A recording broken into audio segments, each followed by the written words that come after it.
વૈશ્વિક બજારોની અપડેટ જાણીએ સહયોગી આરતી મહેતા પાસેથી। ગુડ મોર્નિંગ આરતી, કઈ રીતે આજે વૈશ્વિક બજારો આપણને સંકેત આપી રહ્યા છે? ગુડ મોર્નિંગ ચાંદની। અને ગ્લોબલ સંકેતોની વાત કરીએ તો અહીંયા પણ આજે મિશ્ર સંકેતો આપણને બનતા દેખાયા છે। યુએસ બજારની ખાસ કરીને અપડેટ જોઈએ તો આજે ખાસ કરીને સીપીઆઈના ડેટા આવવાના છે, એના પર એક ફોકસ જે છે તે બજારનું બનતું દેખાઈ રહ્યું છે। ગઈકાલની વાત કરી લઈએ તો એક મિશ્ર કારોબાર સાથે માર્કેટ જે છે તે આપણને બંધ થતા દેખાયા હતા અને આજે ખાસ કરીને આ સીપીઆઈના ડેટા પર ફોકસ છે। ડાઉ જોન્સની વાત કરી લઈએ તો લગભગ 123 પોઈન્ટ્સની તેજી સાથે કામકાજ ડાઉમાં જોવા મળતું દેખાયું છે, પણ બીજી બાજુ નાસ્ડેકની વાત કરી લઈએ તો અહીંયા આશરે 0.5% ઘટાડો જે છે તે આપણે નાસ્ડેકમાં બનતો દેખાયો છે।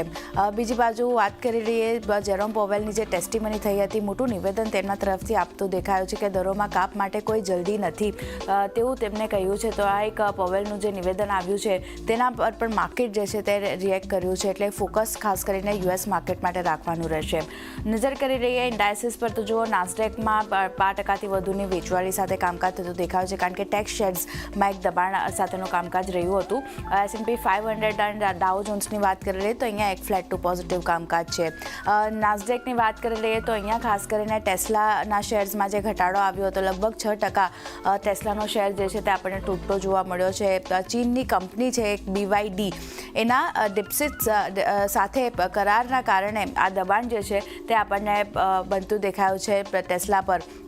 ડીપસીક સાથે ઓટોમેશન પર કામ કરીશું એવું BYD જે કંપની છે તેમણે કહ્યું છે, અને તેમનું એમ પણ કહેવું છે કે ખાસ કરીને જલ્દી કારમાં ઓટો પાયલોટ સિસ્ટમ જે છે તે પણ તેઓ અહીંયાથી લાવતા જોવા મળશે।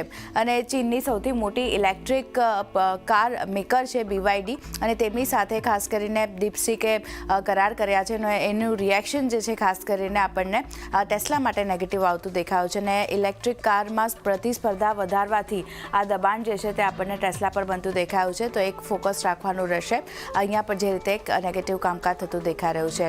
ઓવરઓલ એશિયન માર્કેટની વાત કરી લઈએ તો ત્યાંથી પણ એક સુસ્ત સંકેતો આપણને મળતા દેખાયા હતા।